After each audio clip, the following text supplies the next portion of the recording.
What's up, everybody? Back again. 66 Mustang convertible. Lots of flat panels. We're gonna go over this car, do a little walk around. 66 Mustang, you know, the metal on them is pretty thin. The gaps on them are absolutely horrible. This one was probably one of the worst ones I've ever seen.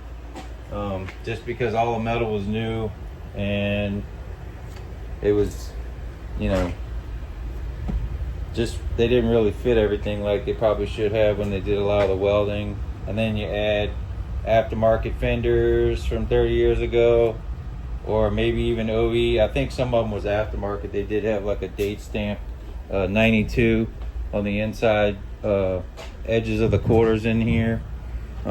This one's got like T-Bird or Cougar taillights that go across the back, so I still gotta you know, pull this stuff off and do a little bit more body work on the back. But the rest of the car is almost completely done, dry blocking 320 and ready for the paint. I just have to basically finish the body work on the front bumper before I can remove it. I didn't want to take it off, do the body work, and put it back on because it has to fit to the car, and you're not going to know how to gap the metal without it actually being on the car. So I had to basically gap the bumper to the filler panel to make it, you know, fit properly, because that's where it's going to be. And things change when you do body work, so when I pull it off, I want it to be, you know, primed and blocked, and then I can pull it off and do some priming on the back of it, which won't affect the body work.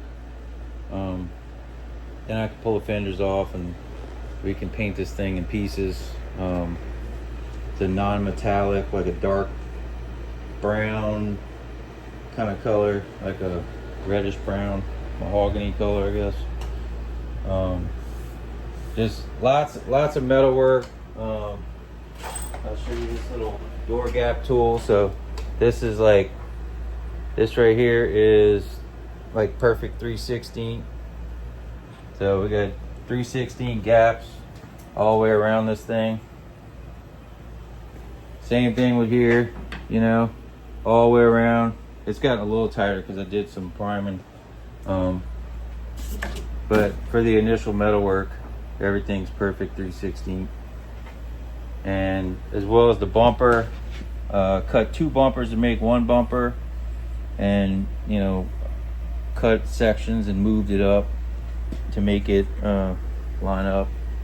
Then I had to body work the whole thing. So keep in mind when you're buying bumpers that are not chrome, that are going to be painted, they sell them as, you know, painted bumpers. I think, though, in my opinion, I think wherever these came from, they're actually like reject bumpers that they just could never chrome, because they are so bad. I actually had to skim the whole entire bumper.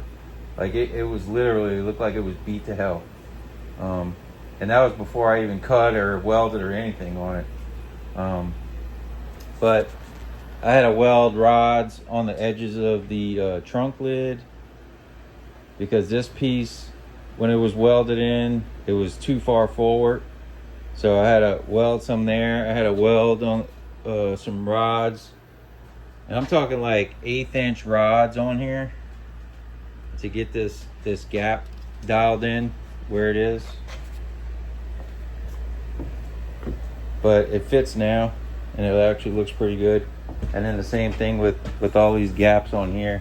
I want to say this side had about 1/2 inch of body filler on it, and I was able to get it to fit really nice and adjust it without even barely putting any filler.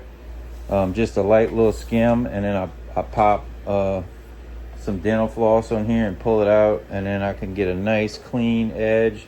It has the little rubber pieces, the seals that go on the edge. It look like a little C.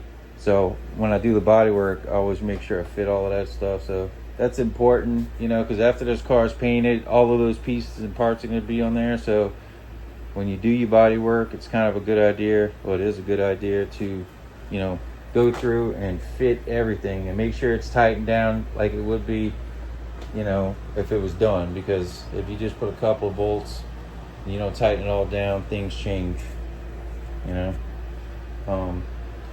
I also block, well, we'll use this for example, but a long block across the panels. This is a bendable one, I wouldn't use on that, but blocking across both the panels, so that way your panel to panel transition is exactly the same. You know, after you paint it and you block the paint and you buff it, you want everything to be nice down the sides, and that just makes it a really nice finished product. Makes a big difference. There's a reason why, you know, it's not a $5,000 body and paint job, because the amount of hours it takes to get everything fitting properly, shutting properly, lining up properly, and then using good materials that's not going to fail, you know. And then the process of using the materials properly and cleaning, you know, before applying new material properly, using the right stuff, and not using cheap paint, clear. I mean, I use PPG, like the DCU 2021s, with all global base coats on these cars, and had really great results. And for, you know, the polishing part of it, I use all of Rupes dual action polishing system, which is really awesome. I actually retired my buffer from like 1998 and switched over to Rupes, and I've actually skipped this step. Used to have to do 3 steps on the darker color. I could almost, if it was like a collision job, you could probably get away with just 1 step, but on these cars with all the hard block and the clear and everything, 2 steps is all it needs, you know. And on the darker one, I mean, you could do the white pad, but it's not really necessary, because as long as your pads are clean, it'll do a great job.